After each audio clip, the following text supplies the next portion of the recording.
Well, EU is more committed than ever to reach a comprehensive and really ambitious agreement in Copenhagen. I mean, a failure is really not an option, and we therefore also call upon other developed countries also to show leadership and step up and raise their ambitions. We need them also to contribute and commit themselves to internationally binding reduction targets. The signals are good, the vibes are good. Everybody is upbeat. We want to achieve something in Copenhagen, so we will work hard. All the negotiators are very aware that they need to speed up, that they need to come to conclusions.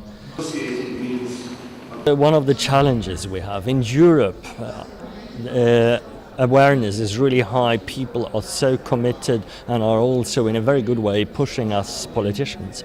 In other parts of the world, I think awareness is lower, also among the broader public, and that's why it's so important that anyhow show the political leadership based on the knowledge, based on the science we know has shown what is needed.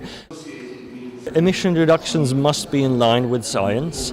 That means also avoiding the worst consequences by a threatened or a destroyed climate. That's also necessary to protect the most vulnerable and poorest people against the worst consequences of climate change, and therefore money is needed urgently. That's why also EU has said that we estimate a need for 5 to 7 billion annually by 2010, 11 and 12, and we call upon other developed countries also to put money on the table and thereby make sure that we can start immediately after an agreement in Copenhagen and support developing countries in a needed way. In Europe, we have to be in the spirit of solidarity. Those who can make a contribution should, and those who can't, yes, they will probably then make a contribution a little bit later. It is by far more expensive to live with the impacts of climate change, which will affect our coastal areas, which will affect our factories, that will affect our energy systems. So from that point of view, we think it's economic to fight climate change by reducing emissions within the next decades. We believe that we have the leadership. I think we have negotiating position that is complete, including what we can do on finance with developing countries.